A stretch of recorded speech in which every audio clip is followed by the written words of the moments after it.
रात का समय था। चारों तरफ सन्नाटा पसरा हुआ था। घड़ी की टिक टिक की आवाज़ भी अब डराने लगी थी। आप सोच रहे होंगे कि यह बस कहानी है, लेकिन कुछ कहानियाँ सिर्फ सुनने के लिए नहीं होती। कभी कभी यह हमारी ज़िंदगी का हिस्सा बन जाती है। कहते हैं कि जब कोई इस कहानी को सुनाता है तो उसके आसपास कुछ अजीब घटना घटने लगती है। कभी अचानक ठंडी हवाओं का झोंका महसूस होता है, तो कभी ऐसा लगता है जैसे कोई छाया कमरे के कोने में खड़ी हो, चुपचाप घूर रही हो। दोस्तों, पूरी कहानी सुनाने से पहले आपसे हाथ जोड़कर आग्रह है कि अगर आप धर्म द स्टोरी टेलर परिवार से पहली बार जुड़ रहे हैं तो प्लीज़ चैनल को सब्सक्राइब कर दें। इस स्टोरी के माध्यम से धर्म द स्टोरी टेलर परिवार आपका चैनल पर हार्दिक अभिनंदन करता है।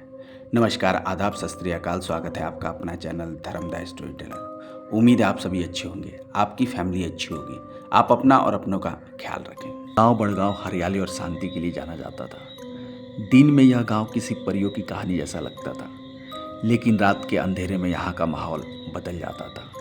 खासकर गांव के बाहर पुराने आम के पेड़ के पास से गुजरते हुए लोगों को अजीब अजीब सी आवाज़ें सुनाई देती थी। कभी किसी के रोने की तो कभी किसी के बुदबुदाने की। कुछ लोग का कहना था कि उन्होंने यहाँ सफ़ेद साड़ी में किसी को चलते हुए देखा था। पर यह सब बातें सिर्फ कहानियों तक सीमित नहीं थी। कम से कम तब तक जब तक कि रामलाल के छोटे बेटे गुड्डू के साथ भयानक घटनाएं नहीं होने लगी। रामलाल का परिवार गांव में ठीक ठाक खुशहाल था और उसकी पत्नी सुमित्रा, बड़ा बेटा मोहन और सबसे छोटा बेटा गुड्डू। गुड्डू नटखट और बेपरवाह था। उसे खुले आसमान के नीचे सोना बहुत पसंद था। घर के आंगन में सोते हुए वह तारों को गिनता, ठंडी हवा का मजा लेता और सपनों की दुनिया में चला जाता। उस रात भी वैसा ही हुआ। चांदनी रात थी, हवाएं हल्की हल्की चल रही थी। सब लोग सो चुके थे, लेकिन आधी रात के बाद माहौल अचानक बदलने लगा। पत्ते सरसराने लगे, अजीब सी सिसकियों की आवाज़ हवा में तैरने लगी। गुड्डू नींद में था, लेकिन अचानक उसे महसूस हुआ कि कोई उसके पास खड़ा है। उसे लगा कि शायद उसकी माँ आई है, लेकिन जैसे ही उसने आंखें खोली, उसका दिल जोर से धड़क उठा। उसके सामने एक लंबी सफ़ेद साड़ी पहने हुए औरत खड़ी थी। उसके बाल उलझे हुए थे, आंखें गहरी लाल और चेहरा पूरी तरह पीला और डरावना था। उसकी सांसें इतनी ठंडी थी कि गुड्डू को महसूस हुआ जैसे बर्फीली हवाएं उसके चेहरे से टकरा रही हो। गुड्डू चीखना चाहता था, लेकिन उसकी आवाज़ें गले में ही अटक गई। वह हिलने की कोशिश कर रहा था, लेकिन उसका शरीर पूरी तरह से सुन्न हो चुका था। औरत धीरे धीरे झुकी और अपनी ठंडी बर्फ जैसी उंगलियां उसके माथे पर रख दी। गुड्डू की आंखें धीरे धीरे बंद होने लगी और फिर अंधेरा। सुबह की पहली किरण जब घर के आंगन में पड़ी तो सुमित्रा की आंखें खुली। उसने देखा कि गुड्डू अब तक सो रहा था, लेकिन उसका चेहरा पीला और पसीने से भीगा हुआ था। जब उसने माथे पे हाथ रखा तो गुड्डू का शरीर तप रहा था। इतना तेज बुखार, यह अचानक कैसे हो गया? सुमित्रा घबरा गई। गुड्डू की आंखें धीरे धीरे खुली। उसकी आंखों में डर साफ झलक रहा था। उसने कांपते हुए आवाज में अपनी माँ को रात की पूरी घटना सुना दी। पहले तो सुमित्रा और रामलाल को लगा कि यह सिर्फ कोई बुरा सपना था, लेकिन जब 3 रातों तक लगातार यही हुआ तो पूरे घर में डर का माहौल बन गया। अब मोहन को भी शक हुआ। उसने सोचा कि वह इस बार गुड्डू के पास सोएगा, ताकि खुद देख सके कि यह सच में हो रहा है या सिर्फ उसका भ्रम है। उस रात मोहन ने गुड्डू के पास अपना बिस्तर लगाया। वह पूरी रात जागने के लिए तैयार था। आधी रात के बाद वह सिसकियों की आवाज़ आने लगी, ठंडी हवाएं चली और तभी मोहन की आंखें फटी रह गई।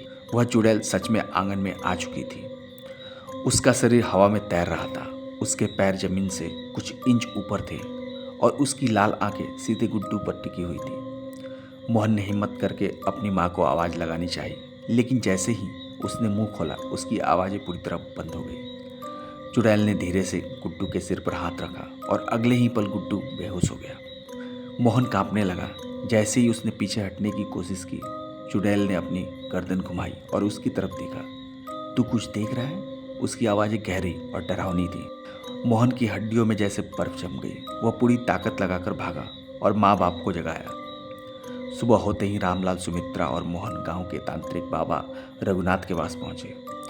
बाबा ने आंखें बंद करके कुछ मंत्र बुदबुदाया, फिर आंखें खोलकर बोले, यह आत्मा बदला लेने के लिए भटक रही है। इसे मुक्ति चाहिए, लेकिन यह आसानी से नहीं जाएगी। तुम्हारे बेटे की आत्मा खतरे में है। रामलाल रोने लगा। बाबा, इसे बचाने का कोई उपाय बताइए। बाबा ने एक रेशम का धागा लिया और उसमें एक सुई पिरो दी। गुड्डू, अगली बार जब यह आए तो इस सुई को उसके शरीर में चुभा देना। इससे वो कमज़ोर पड़ जाएगी और हमें उसकी असली ठिकाने तक ले जाएगी। गुड्डू इस बार तैयार था। उसके हाथ में रेशम की सुई थी। रात होते ही फिर वही डरावना सन्नाटा छा गया। फिर ठंडी हवा चली और सिसकियों की आवाज़ गूंज उठी। चुड़ैल आंगन में उतरी। उसने अपनी भयानक लाल आंखों से गुड्डू को घूरा। जैसे ही उसने हाथ बढ़ाया, गुड्डू पूरी ताकत से सुई उसके सीने में चुभो दिया। चुड़ैल दर्द से तड़पने लगी। उसके शरीर पे काले धुएं निकलने लगे। वह भागने लगी, लेकिन धागा उसे खींचते हुए आम के पुराने पेड़ की ओर ले गया। गांव के लोग इकट्ठा हो गए। बाबा ने खोखल में झांका। वह कुछ हड्डियां दबी हुई थी। बाबा बोले, इसी पेड़ के नीचे इसे मारा गया था। इसकी आत्मा यहीं बंधी हुई है। लोगों ने हड्डियों को बाहर निकाला और शमशान में जलाया। जैसे ही आग की लपटें उठी, एक आखिरी चीख गूंजी और फिर वह सब कुछ शांत हो गया। उस रात के बाद गुड्डू कभी बीमार नहीं हुआ।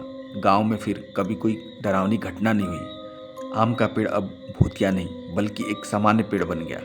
गांव वालों ने बाबा को धन्यवाद दिया और सबने मिलकर पूजा की। गुड्डू अब भी खुले आंगन में सोता था, लेकिन अब वहाँ कोई सफ़ेद साड़ी वाली औरत नहीं आती थी। दोस्तों, यह कहानी सुनाने का मेन उद्देश्य आपको जागृत करना है, आपका मनोबल बढ़ाना है। हम कभी नहीं चाहेंगे कि इस कहानी से आपका दिल दुखे।